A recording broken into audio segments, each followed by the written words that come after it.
Okay, well, I think we're going to go ahead and get started just so we can be respectful of everyone's time and they can get out there and enjoy this beautiful and momentous day, taking a big, deep breath today. Thank you all so much for coming together with us today. We're so excited to have you all join us virtually. We, of course, wish this could be in person, but this is what we can do at this time virtually for this conversation with Alex Jen, a writer and curator based in Chicago, and Rick Lowe, our 2020 Texas Artist of the Year. So I'm not going to take up too much of your time, but I do have a few introductions I want to make. My name is Sarah Beth Wilson, and I'm Director of Exhibitions and Curatorial Projects at Art League Houston. And I'm joined, of course, by Alex and Rick, as well as Aaron Carty, our Communications and Programs Associate. And Aaron, throughout our conversation today, will be sharing some helpful links for y'all to look at in the chat feature. She'll also be gauging our questions. So if you do have a question for Rick and Alex, please send it through the Q&A feature. We'll look at those at the end of our talk today or through the chat feature. So please do chime in. We'd love to hear from you. Just a couple of other things to let y'all know. So Art League Houston is still closed to the public. However, we are taking exhibition viewing appointments. We are taking those appointments from 2 to 5 p.m. on Tuesdays, Wednesdays, Thursdays, and Saturdays. And I think Erin will share a link if she hasn't already, but you can visit our website. There's actually an appointments tab on the drop-down menu under exhibitions. So please do check that out. It's a very quick form that you fill out, and then we'll confirm your appointment as soon as possible. Also, when you come see Rick's show, you'll get a chance to check out Celia Alvarez Munoz's exhibition in our front and hallway galleries. Celia is our Lifetime Achievement Award artist, so she's on view as well, so you'll be able to check out both shows. You can also pick up one of Rick's exhibition catalogs, so please do. If you want to order that online, you can. I think Erin will be sharing a link to that too. We can ship it to you wherever you are, or you're welcome to come by and pick it up, or you can buy in person when you come for your exhibition appointment. Both our Artists of the Year and Lifetime Achievement Award shows will be on view through April 24th of 2021. We know that's a long run, but we just want to be sure, considering everything going on right now, that people had plenty of time to make an appointment. Okay, well, I think that's enough from me. I'm going to go straight to introducing our speakers, and then we'll let them kind of take it over from here. So Alex, welcome, Alex. We're so excited to have you virtually in Texas with us today. Alex Jen is a writer and curator based in Chicago. His criticism and personal essays on photography, architecture, and poetry have appeared in Frieze, the Brooklyn Rail, Gulf Coast, and other venues. Jen is currently the special assistant to the president and director at the Art Institute of Chicago. So welcome, Alex. Thank you so much for being here. And then, of course, Rick Lowe. I know many of you already know Rick, but I am just going to read a few introductions for those that do not. Art League Houston is honored to present Rick as our 2020 Texas Artist of the Year, who is well known throughout the Houston arts community for his social and community-based work. Lowe attended Columbus College in Columbus, Georgia, and Texas Southern University in Houston. He's probably best known for being a co-founder of Project Row Houses in Houston, along with fellow African-American artists James Bettison, Bert Long Jr., Jesse Lott, Floyd Newsum, Bert Samples, and George Smith. Other significant achievements include initiatives such as the Watts House Project in Los Angeles, Transforma Projects in New Orleans, Louisiana, and the Victoria Square Project in Athens, Greece. His exhibition, New Paintings and Drawings, currently on view at Art League through April 24th, focuses on recent works by Lowe centered around domino culture and abstract means of thinking about social and community-based work. He has received several awards, including an appointment by former President Barack Obama to the National Council on the Arts in 2013, followed by his acknowledgement as a MacArthur Fellow in 2014.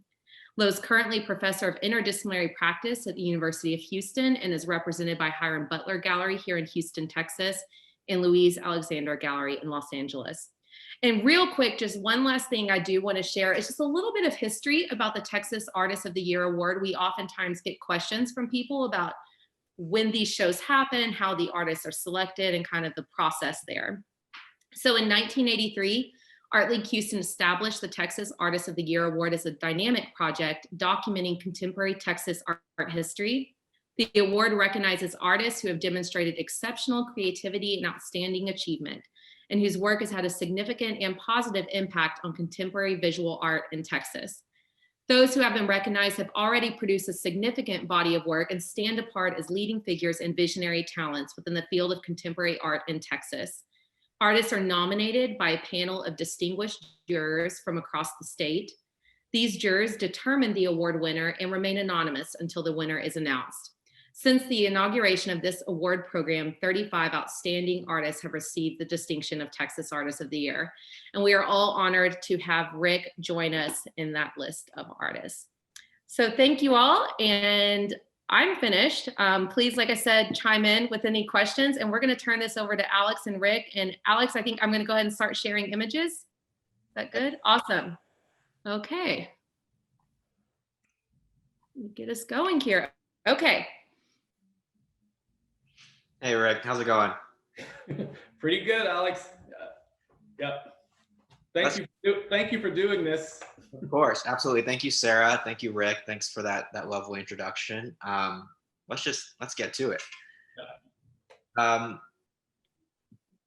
Part of what makes your community-based art projects, Rick, so meaningful is that they're ongoing. Even when you're no longer directly involved, they sort of expand, and you sort of encourage a community to value their own creativity, and it continues to have a life after you've stepped out of the project. But that seems like a really kind of big, daunting goal to begin with. And my question is, how do you start sort of working with a community? Like, what's your day-to-day like, you know? Yeah, well, you know, Alex, you know, I wanted to say before I get into it, though, is how much I have appreciated being in conversation with you off the record, just kind of talking about my work and stuff. It's been really great because, you know, you've been, you've put forth a lot of good, thoughtful questions, and actually have provided me with a lot of insight, actually, on some of the work that I've been doing by the questions that you're asking. So thank you for that. But I would say, you know, one of the challenges with a lot of the social practice work now is that, you know, they come out of out of this kind of professional perspective that, you know, an artist, you know, is empowered to go make a work for something, and they start from that perspective. But the way that I started doing this work was it grew organically out of my activist work, you know, being involved with different communities and that kind of stuff. And so having come from that, you know, it just became really, it's natural for me that whenever I'm invited to, to look at, you know, engaging with a community and doing a project, you know, I always try to find resources on the community level that I'm working with, so that kind of plant the seed of the possibility that it can continue and evolve beyond, you know, my involvement. So that's one of the initial thoughts for me, is that when the moment I engage, I'm always trying to figure out, you know, okay, so who are the people, who are the, you know, what are the organizations, institutions, or whatever that I can work with, share my ideas with them, and kind of fuse them into things that they're interested in, so that when I leave, it's something that, you know, I've just added something to something they were already interested in doing. So yeah, you talk about the sort of like the professionalization of it, and, you know, inevitably after your success, like, you became a teacher of social practice, if that's what you want to call it. How do you feel about the formalization of it all? Like, I guess I kind of hear that there really isn't like a formula. Like, you can't just kind of drop into a community and do X, Y, and Z, and then, you know, you transform the city as much as people that commission you to do work might want. Right. Yeah. That's, you know, I mean, you know, folks try to, you know, look at the best practices and that kind of stuff. And one of the things I do with my students is I try to, you know, we look at a lot of stuff, and we talk about a lot of stuff, and you know, and at some point I will ask them to, you know, to come up with a list of do's and don'ts, you know, in, you know, social and community engaged work. And, you know, and the lists are always interesting, always kind of generally the same, you know, about, you know, you have to, you know, you need to be engaged with people, you need to talk to people, you know, all the kind of the general things you do. But I always tell them, though, that, while all of those things may be true, they're not always necessarily true. I mean, because there are great projects that come out of, someone's individual vision that is not necessarily connected within a community context and all that kind of stuff. There are great projects that come out of situations where, where people have just, I mean, to be honest, when I started with Project Row Houses, it didn't fit the kind of the model of what the beginning of a social and community engaged project should do, because I went in and I had these other artists that were working with me, but we weren't deeply rooted within the community in a way that I would try to do it now. So yeah, for sure, there wasn't really a model, so to speak. Yeah. And also it's important too, I think that that's one of the things that artists do, right? We've pushed the boundaries, that are put forth. People say, well, you shouldn't do this. Well, artists generally want to think about that and go, really, why not? And you start playing around with it, and you sometimes figure out ways to do things that never been done before. Yeah. Can you talk a little bit about what you're working on now? You told me about a project called Black Wall Street Journey. Yeah. So there's a couple of projects that I'm working on that are community engaged projects. One is a project that is commemorating the Tulsa Massacre, the 1921 Tulsa Massacre. That is a project that is commemorating the time in which the Greenwood neighborhood in Tulsa, Oklahoma, was completely destroyed, burned to the ground. Some 30 blocks, I think, 11,000 people were displaced, many were killed, so on and so forth. And so that commemoration is coming up in 2021.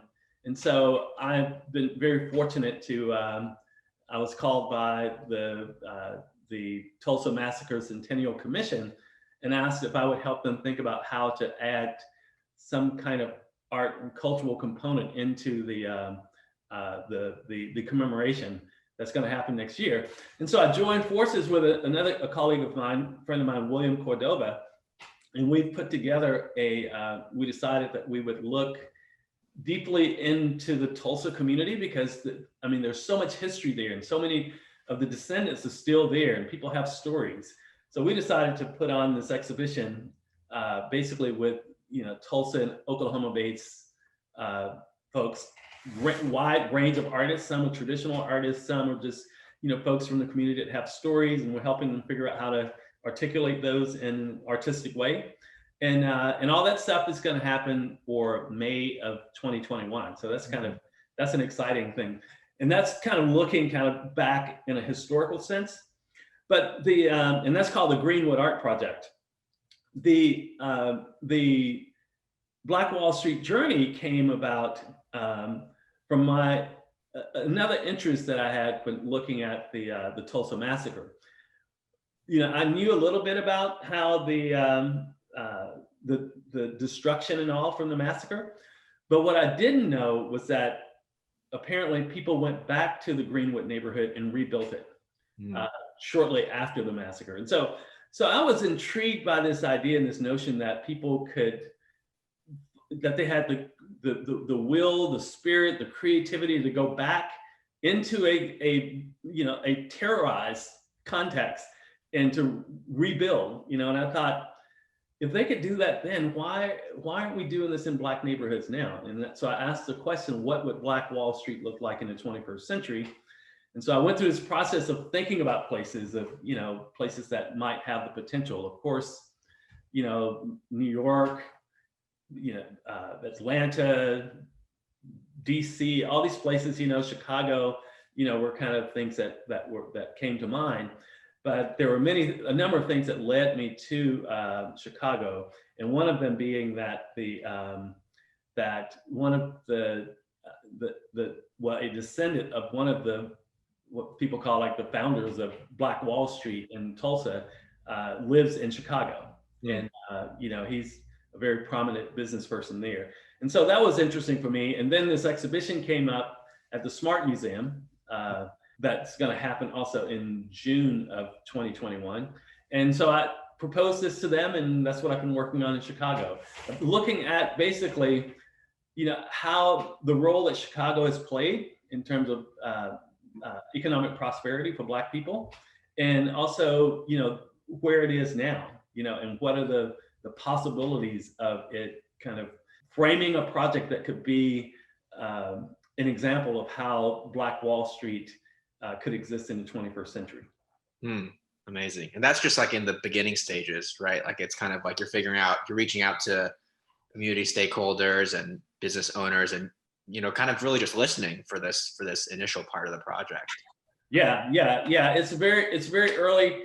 And also, and this is one of those projects where, as we talked earlier, it's, my intention of these projects is to think of them as long-term projects, right? So it is in association with an exhibition that has a particular time frame, but we're thinking of the project and trying to build an infrastructure around the project that it can move into the future. Yeah, and I want to touch on that idea of sort of exhibitions, because the work that you do with communities is so embedded and it's so collaborative. It's hard to convey as like a concrete artwork, and yet over the years, museums have asked you to participate in exhibitions about social practice, so to speak. And I'm curious if you could tell us about one of those early exhibitions, what you did for Uncommon Sense at the Museum of Contemporary Art in LA in 1997, right after Project Row Houses. Yeah, that was, I was very new to the work. I mean, I was still exploring, trying to understand what it meant. And but I was very grateful that Tom Finkelpearl and Julie Lazar, who were the curators of that exhibition, contacted me out of the blue. It's funny because it must have been in 96 or maybe even end of 95 that they, contacted me. And at that time, I was still really just, head was in the dirt, Project Row Houses, trying to, literally in the dirt, crawling into houses, trying to fix these houses up and stuff. And, and they were talking about this exhibition that wanted to look at artists that worked outside of the museum, the boundaries of the museum.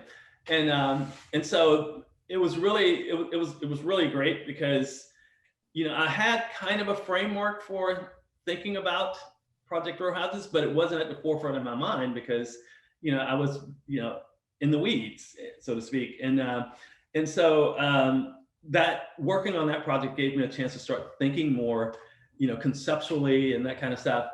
And so the project that was a very interesting learning experience for me, that project, because I didn't know anything about, how to approach museums, about budgets and, how to position myself with that.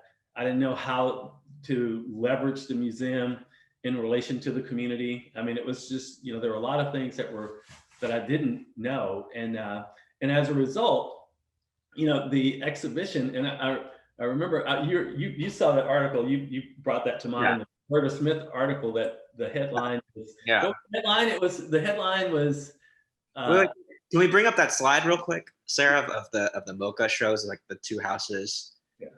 It was a weird, what was her there it is. Yeah. I was gonna say, I wrote it down here. Roberta Smith, for the Times, wrote a very biting piece of criticism. Uncommon Sense is an exhibition in which there is a lot going on, but nary an artwork in sight. She continues, the show also proves, to the surprise of no one, I would hope, that artists are often exceptionally skilled at different kinds of community work that, while socially beneficial, may not result in anything of artistic interest, anything that belongs in a museum. And so what you have here is you have the Watts House project, but then what did you do for the actual museum gallery space? So it was interesting because, I thought that house was quite stunning and beautiful and fit wonderfully within the context of that exhibition. However, even though I thought that the house fit and I thought it was a nice aesthetic and that kind of stuff, in my mind though, in looking back, it wasn't the thing that I should have done. the resources that went into designing and building this structure within the museum probably could have like leveraged the project a lot greater if those resources were spent out in the community. But of course, that was I think probably, I don't know. I mean, there are people that would know better than me, but my sense is that was one of the kind of groundbreaking exhibitions of artists that are kind of, challenged to do this work in a community context. And I think because it was early, there was still a real strong focus on its presentation within the museum site. And so it was, it was a big learning experience for me there. Yeah. Sure. But I want to go back to what Smith says, and what we were discussing earlier, today was that there was like, she's like, it doesn't have anything of any artistic merit there's nothing in the galleries to show for this kind of work. But wasn't, conceptualism in the 1970s, it was all about nary an artwork in sight, right? Dematerialization, like if you want to get into that, which we don't have to, but my question is like, what do you think is the critical aversion to art that tries to do something, or have a social impact? Yeah. Well, what's interesting about that, Alex, I was thinking about this because we talked about this a little bit the other day, was that actually I think I saw the exhibition dematerializing the object. In that exact space where that exhibition was, the Uncommon Sense exhibition was, like a year before. I think the first visit that we made to talk about our participation in this exhibition, that exhibit was on. And so most of the work in that dematerializing the object exhibition about conceptualism was basically just documentation of conceptual ideas and things that happen. And so the the objects, they dematerialized the work from a conceptual framework, but the objects became the documentation of those things. And similarly, I think a lot of times the work that's associated with social practice, social and community engaged art, whatever, it manifests itself more in more of a documentation kind of form, because so much of the work lives in the experience of what it was designed to do. And your question though about the challenge of honoring art that actually has a practical application to it, it's something I think that is very, very interesting. And that's something that drove me in the beginning of Project Row Houses, was that, my whole thing about that was to figure out how to do something that had a duality to it. On the one hand, it was, it was fully ingrained in kind of an aesthetic exploration, but it was also rooted in a practical, outcome and or a practical impact. And so, Tanya Bruguera talks about that a lot with her, useful art and that kind of stuff. And there's been many folks that have been dealing with this, but it just still seems like it's something that is a challenge for folks to get their arms around, that an artist can actually, layer the depth of their work, whether, the conceptual, philosophical, theoretical aspect of their work with some kind of, social or community impact as a byproduct of it. So. Yeah, because like when you actually brought up that comparison, I was like, oh yeah, you're right. Like conceptualism, there is no art object. So like we've been here before. We've had this kind of framework. Then what's, I don't know. Don't get me wrong. I love the square in the ground and all that kind of stuff. It's like what I learned to do. But I think it's important to hold that sort of like that contradiction, where even though both sort of are these kind of projects that exist outside the museum, one is seen as pure art, maybe because it's very formal and sort of kind of divorced from the real world, and one is suddenly becomes community-based work, and it kind of like people turn away from it in some sense. Yeah, and I think that's stuff that happens over time, though. I mean, I'm sure, I mean, there were conceptualists doing stuff for a long time. There was, that people just didn't consider it having any relevance in, for art. But it's so interesting that this conversation, though, it just continues to go, right? I mean, 100 years of this from Duchamp's, we're constantly struggling with trying to figure out how to define art, in a way that we understand it. But art is always, at the same time, trying to push those boundaries away. So it's kind of an interesting push and pull. Yeah. But back to this sort of like period in your career, like when you first began showing in museums, when people started to invite you to do things. This was before you were making the drawings and paintings, and this is kind of like how I want to segue into it. You were doing your community-based work, and then whenever you were doing a show in a museum, you would be kind of doing documentation. Was that satisfying for you? Like, did it ever feel you were just kind of like adapting something or explaining it? And I want to talk about sort of like the fact that even while you were doing Project Row House, it's like you always had like an impulse to be making things, to be making artwork, even if no one ever saw it. Yeah. Yeah, no, absolutely. I mean, I've always done that stuff. And but one of the things, though, that's kind of interesting is that from my early training as a painter, yeah, I was trained as a traditional landscape painter, right? And that, but I hated the idea of that. I didn't like the formalism of it, and so I immediately start, rejecting it, and and pushing myself away from that. And so what that means is that, as I would do documentation of, these different projects for myself, I would think of them as, in terms of their kind of the physical objects that I'm producing. But because I had no real, commitment to the idea of a formal object, I never was able to advance them. So there's some things, there are actually some things that I now that I am spending a lot of time in the studio, I'm thinking about things that I would like to go back to and maybe explore some things. Like one of the things that I really enjoyed for myself doing this time, I think it was around 2010 or 11, I was participated in this project with this artist Keon Park in Anyang, Korea.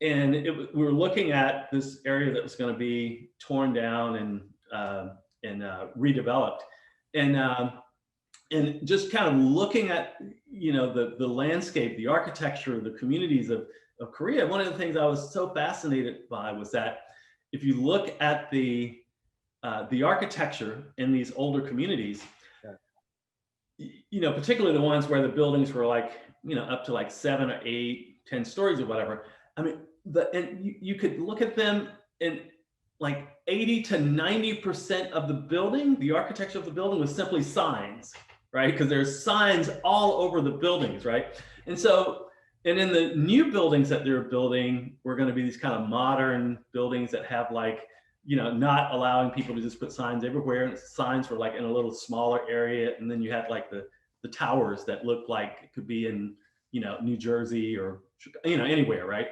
And so what I was interested in was just kind of looking at the notion of what was the architecture like if the signs were not there. So I would do all these photographs and I'd black out all the signs, and you'd have like these little trimmings of a building. And then I thought about, what would it look like if you took away the building, so I would black out the building with the signs and stuff, and so I've always, I did a lot of those little kind of, photo sketch things, but never took it to a formal level that I felt like it was something that should be made public. But now I think about it, it's like, okay, I have that in the back. I'll deal with that today. Yeah. That's cool. I was just looking at an exhibition in 2010 at the M+ Museum, which is not technically open, but in Hong Kong. They did like an exhibition about the neon signs of Hong Kong, especially in the 40s and 50s, because those defined the city, like, sunset, and then you turn them on and every single building has like these signs. Some are animated about mahjong, about, where to eat dinner and all these kinds of things. But in the last 10 years, they've been taking those signs down because, they're obsolete or they take up too much space. And they're trying to figure out like how can we preserve this this visual culture, and it's kind of crazy where they go through in this video when they start turning off all the signs. It's like the buildings kind of just they lose a little bit of their character. Yeah, they kind of disappear. They're not. Yeah.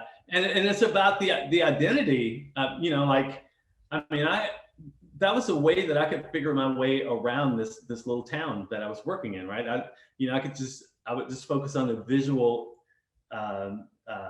presence of the signage, not the architecture. You know, it wasn't like you go and you say, oh, it's that building that's shaped like this or done like that, whatever. It was always like, you know, oh, it's where these signs are like this, you know, that kind of stuff. Sure.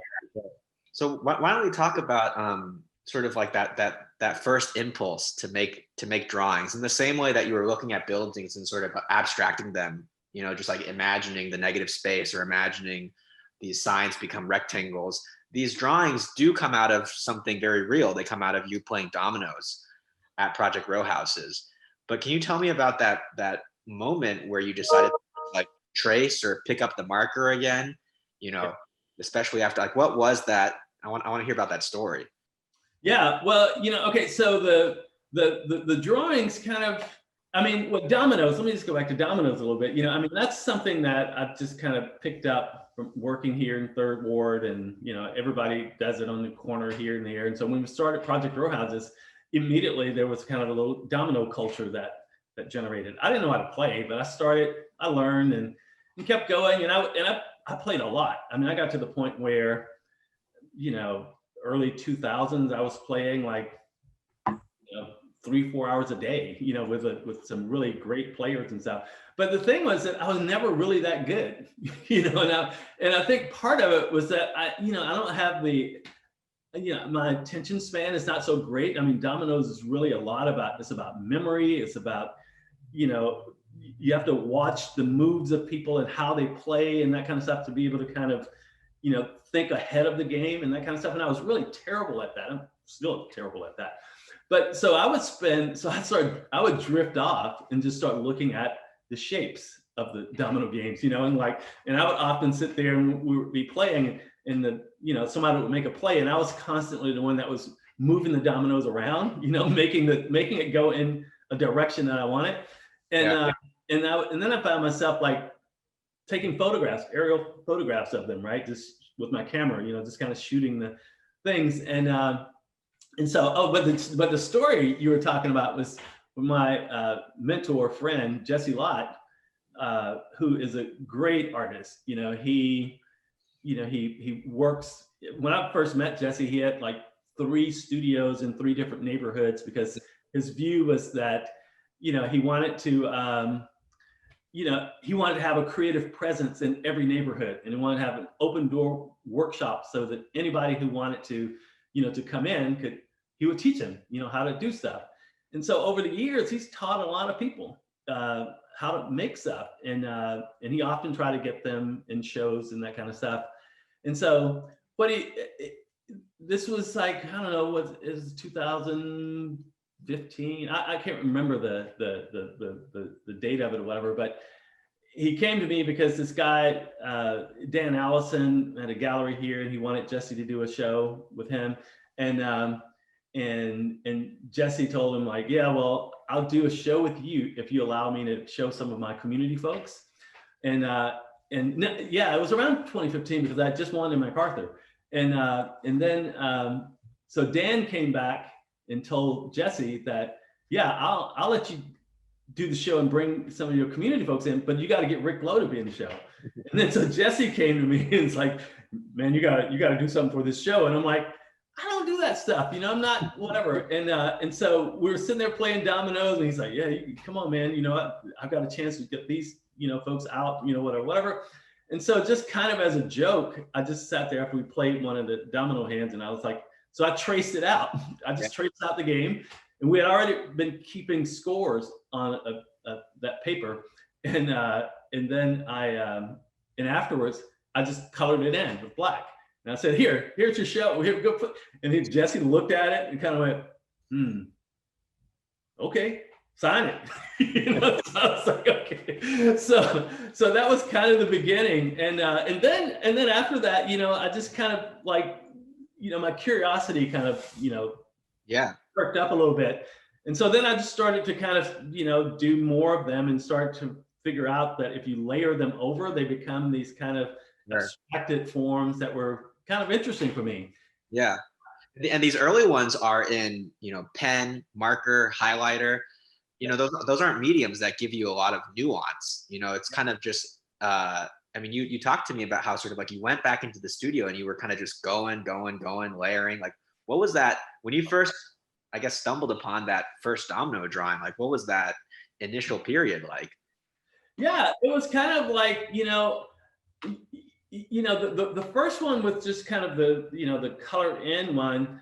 It was a bit literal, right? And I was like, this is, this is really what we do. This is a game. But I was like, it needed to be more complex, and I was looking for something that could that I could I could play around with the complexity, the uncertainty about things. And so I thought, if I did one, let me just keep doing more. And as I started to do them, and layering them over, first of all, I was doing it just every game that we play out layering, but that started getting a little bit annoying to people that we were playing with, because they didn't want to, they're like, hey man, you're slowing up the game. It's like, come on, get out of the way. So then I had to like move off to the side while people were playing, and I would just kind of, make these, drawings and stuff. And then it just kind of, hit me that there's a certain kind of thing about, these domino patterns that also fit what the domino players are kind of reflecting in their game and in their kind of personal philosophies and stuff, about, like they're all kind of sayings at the domino table. It's like people say, you got to read the paper. When you're playing the game, they're like, it's like it's information that's coming out, every day. It's like a daily paper. Every play is another day of information, and you have to like capture that in your head and calculate how to use that going forward and that kind of stuff. And I started thinking about how that was, hey, that's dominoes. That's the real estate world. That's the social practice world. That's all that stuff is there. So yeah, it started to really kind of give me a place that I could kind of, I could think about the totality of what it means to make social sculpture, social and community engaged art within just a space of a drawing, and I can think about all this. Whereas when you're in the middle of the work, you're dealing with specific things in specific times. So. Yeah. And I want to talk about these drawings that are in this, in this presentation here. Like the early work, as you all saw, had these kind of like notes in the margins. If you looked closely, it was kind of like community stakeholders, or it was scores, those X's from like different games and things like that. And can we go to like the next, I think one of the big drawings, which is, this one right here. Yeah. This is a drawing that you sort of make after those smaller drawings from 2017. And you can see that like in the background, there's like this kind of constellation of dots, like these sort of like red polka dots. And you talked to me about how like in the beginning you were kind of struggling with this idea of going full tilt and becoming an artist again, just, not becoming an artist again, excuse me. You were struggling with this idea of sort of like being a studio artist and making these decisions. And, these first drawings almost tried to, illustrate maps or sort of like take in work from Project Row Houses and render them almost a little too literally, but it was, a period of experimentation. Yeah. Right. Yeah. It was, one of the interesting things about, doing the studio work for me now is that, I was trained as I said, as a landscape painter, and the early works that I was doing before with, figurative work, very didactic work. And, and I know this about myself, that I have a tendency to, to try to, make things understandable, and explain things or whatever. But there's something about this work, the social and community engaged work, that it's much more complex than we understand. And I wanted to be in a world that I was kind of allowing let me just go back. the community engaged work is so much more complex.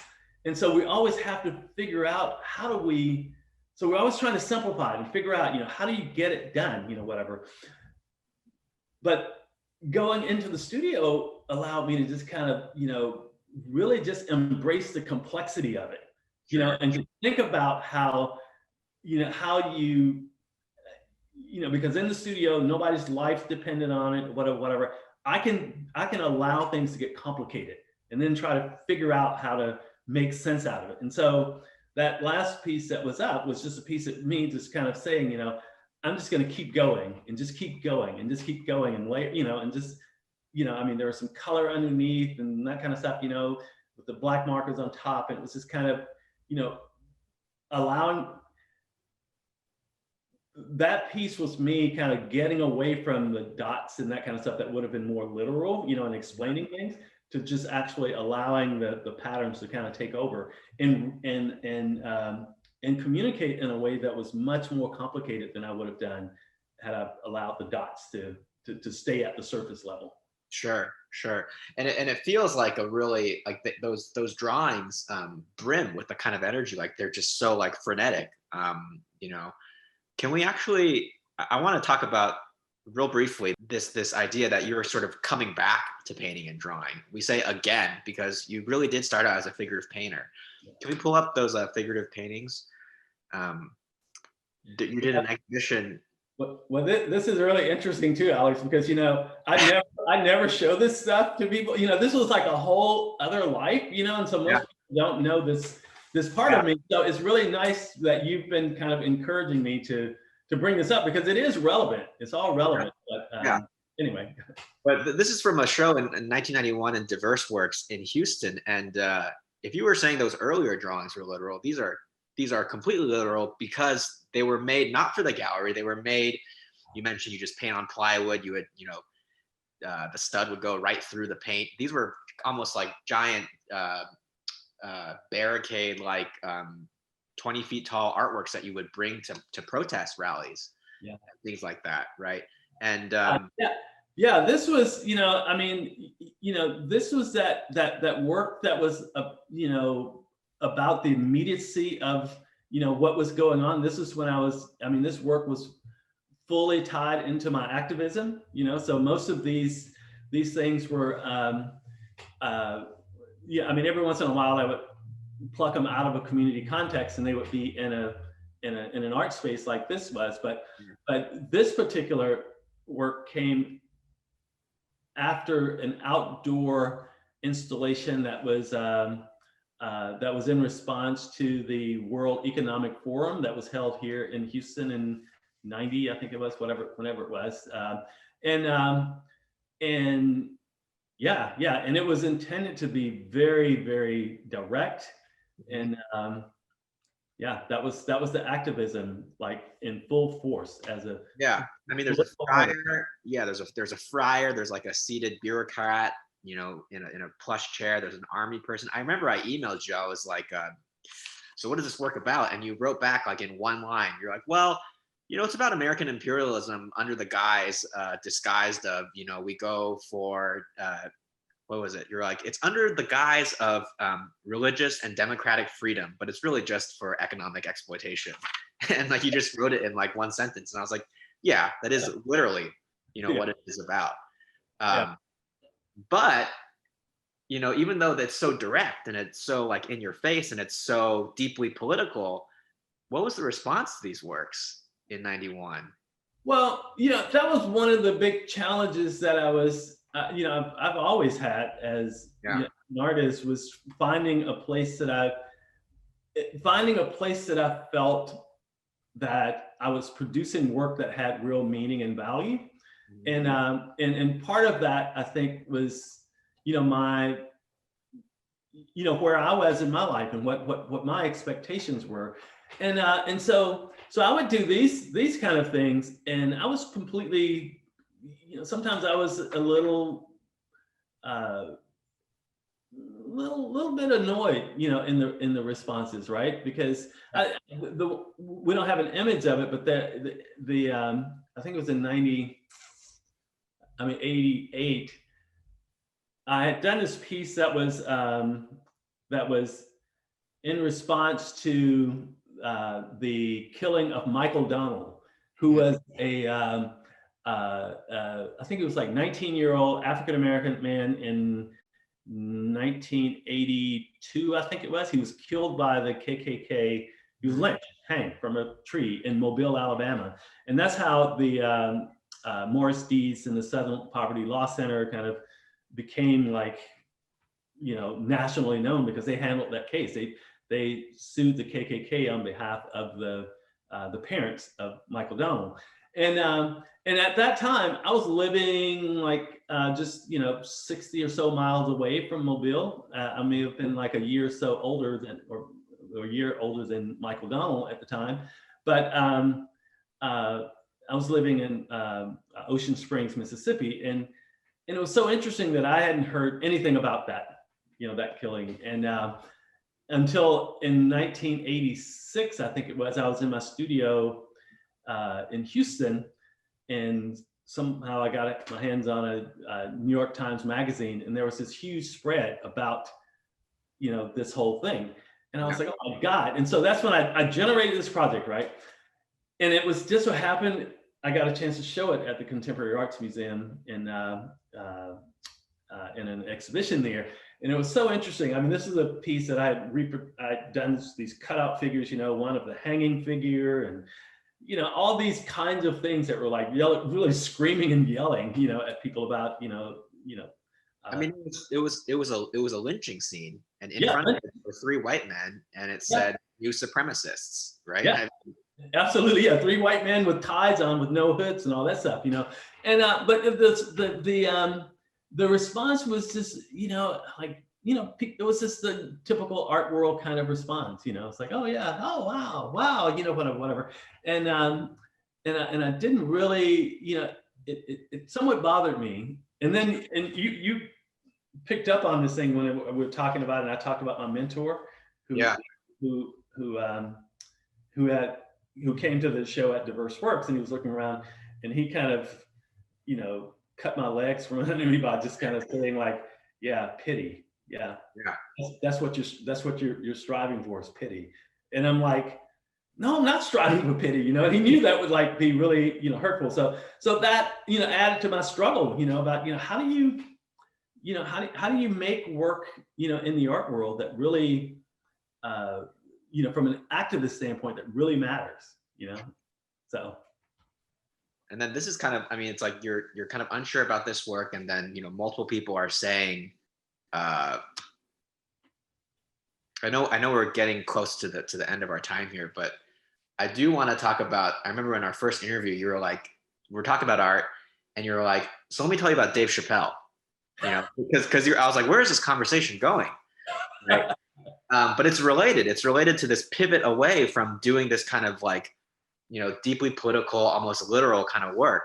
Do you want to tell like that short anecdote about like Dave Chappelle and why he walked away from the Chappelle Show, and how that kind of relates a little bit, real quick? Yeah, well, I mean, yeah, the Dave Chappelle thing always stuck with me, because I felt a certain kind of, kinship to it, right? I mean, when he was, making work, and everybody was like laughing and stuff, and at a certain point, you're like, wait a minute, what are you laughing at?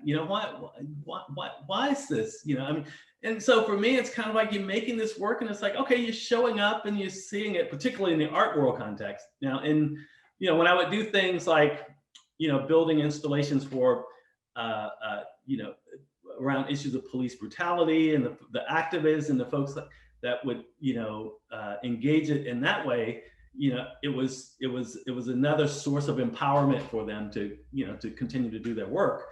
But the art world stuff, it was like, wait a minute, what is this about? And how is it that, you can kind of just, just look at it, just gets chalked up as other artwork kind of stuff. Well, I mean, you pointed me to this, Rick, and I encourage people to check this out. There's like a 15-minute clip on YouTube where Dave Chappelle is like sitting down with Oprah Winfrey, and Oprah's like, so why'd you do it? Why'd you walk away from the $10 million deal? And she keeps like pressing him.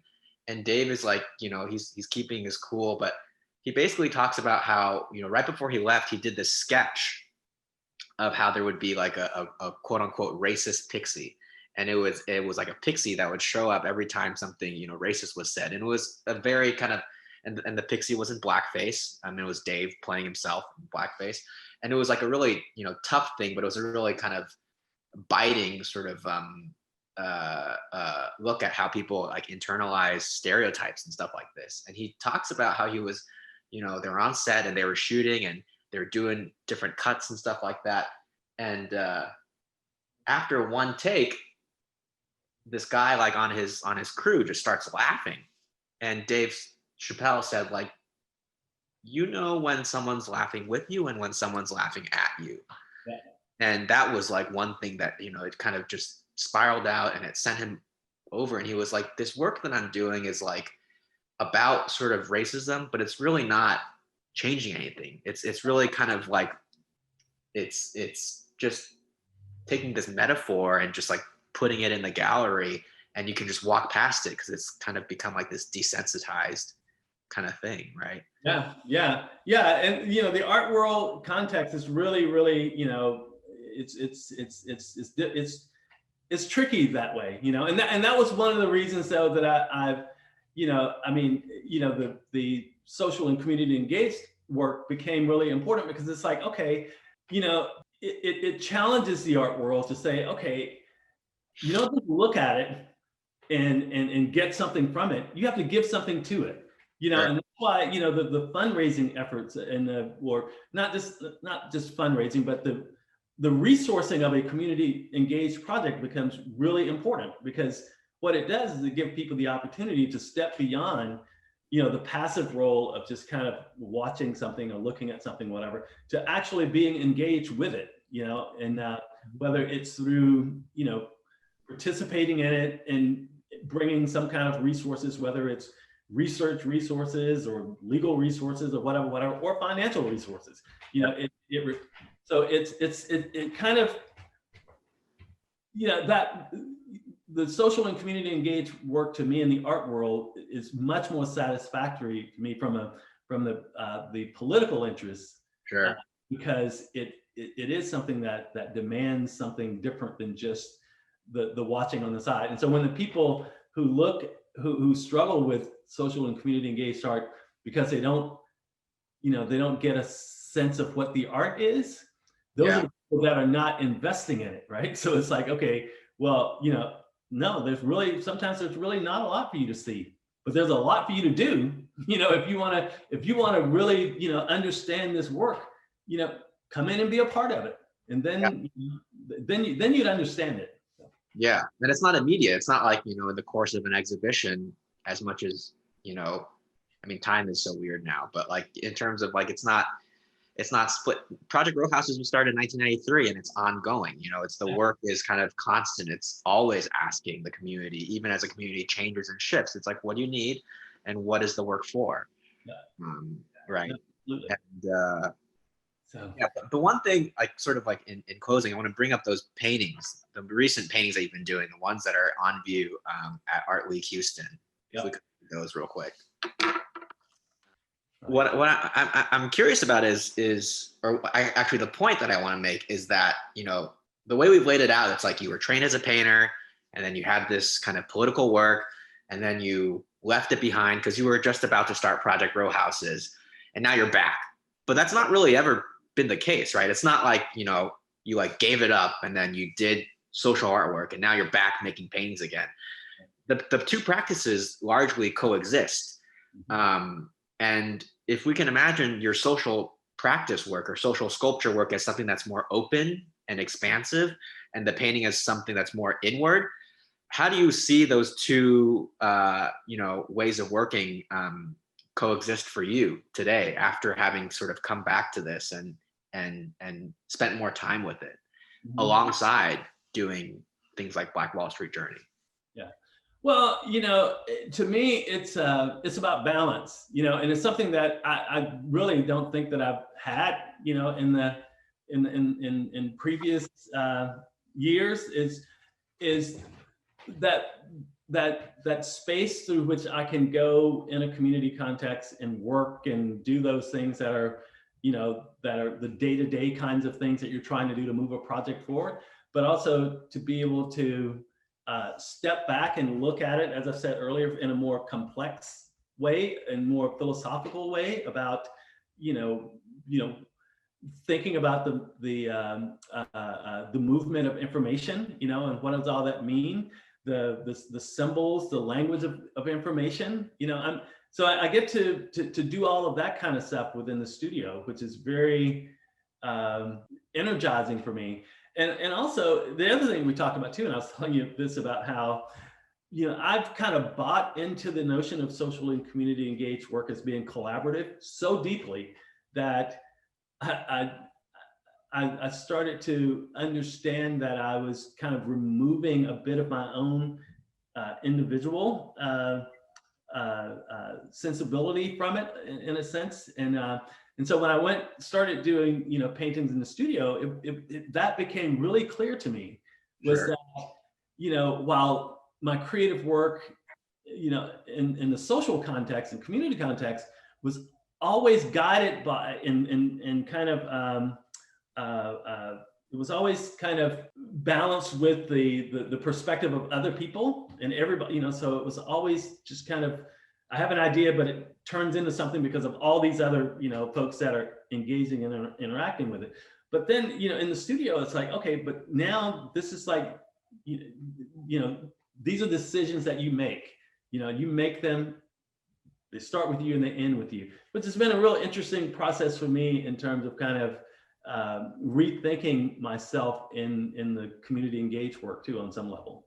Sure. Yeah. I mean, you mentioned how sort of spending time in the studio and having to sort of kind of be in touch like with your own hand and figuring out these things has encouraged you to make these individual decisions and helped you to realize that in social sculpture, social practice work, it's about the collective collaboration, but it's also about sometimes, you have to have that individual kind of like step in, and you kind of have to sort of be willing to hear everyone's individual approach and somehow figure out if there's a way to balance that. It's people have to step forward, but then they also have to learn that it's many different voices in conversation.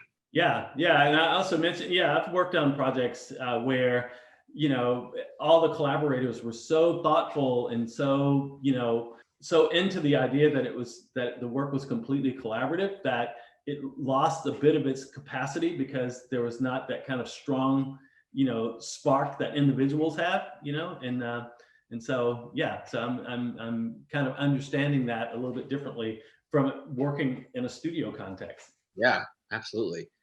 Well, thank you so much, Rick. I do know some like questions have been rolling in, particularly Jenny asked one about, I haven't had a chance to read it, but I would like to sort of think about that in terms of conceptualism, and maybe we could just move into the Q&A if anyone has any questions. Yeah, so Eugenie asked, I'm wondering if the response to conceptualism was better received because it was embedded in the art world.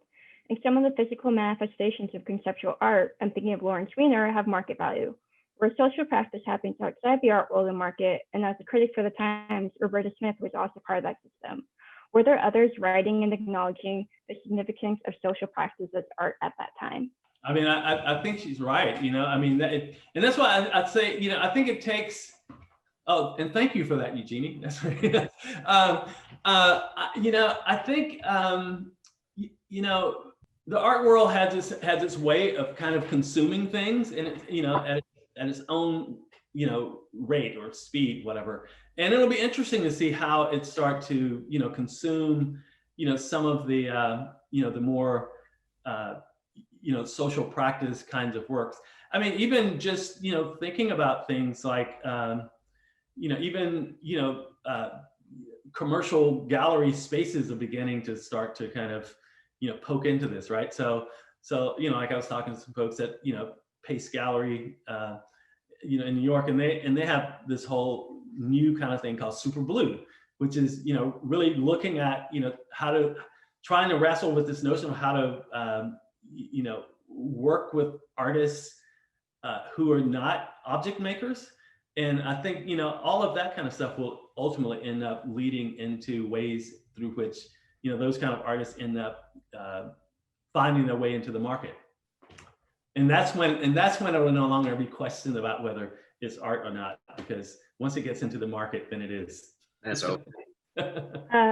Another question we have is, Rick, how does your teaching at the University of Houston inform your art making? It's been interesting to teach there, because they've allowed me to kind of do it my own way, and so I wrestle the students off campus and bring them out into the neighborhood. I have a little house where we set up as our classroom, community space and that kind of stuff.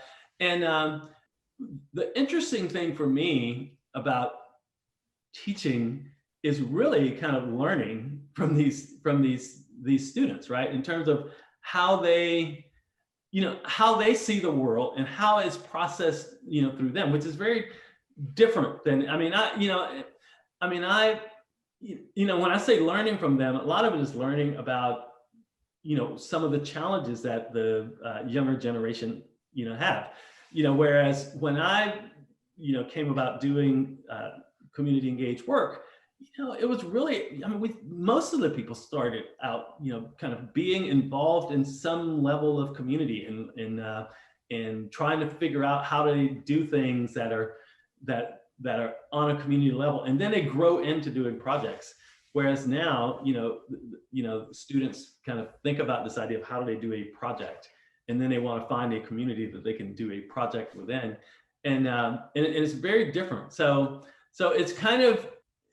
it's been really interesting, because it's helped me to look at where the practice is now, and to kind of see that I'm a little bit dated in it. I'm a little old in terms of my approach of doing this, and so it's been really nice to have the students around. Not that I'm saying that I push against that way of doing, but I also exist in this world as it is now, and so I have to figure out, how do you operate that way? And then the last question we have is, what future might social practice art have in a socially distanced world? Yeah, that I don't know. I'm looking for that answer. I've been putting that question toward my my students continually this semester, and one of the as I said, I'm a bit dated in this stuff, and because it seems like many of the students are they're comfortable with kind of going online and kind of thinking about how do you do work leveraging that, and I'm much more about the physical space, and how do you do it. So it's a big challenge for me, and I don't know what the answer is at all. I have 2 projects that are coming up right now that's kind of we're just kind of trying to figure it out. The artists that I'm working with in Tulsa, trying on the one hand to work with them to engage the communities that they need to produce the work for the centennial, but at the same time, trying to be mindful of the fact that it's we don't want you to go out and put yourself or other people in the community at risk either. So it's challenging. And the same with the Chicago one. So. It's lied. We do have one more question. It's from Julie, and she's asking, what has your experience been like working with institutions and donors to gain support and space for social practice / community-based artwork? Wait, can you say the first part of it again? What has your experience been like working with institutions and donors to gain support and space for social practice and community-based artwork? Yeah. It's yeah. Institutions can be tricky, I've been fortunate enough to work with, institutions from, conservative institutions like Chevron Corporation to, more liberal and progressive kinds of institutions as well. And it's a you just have to work at it.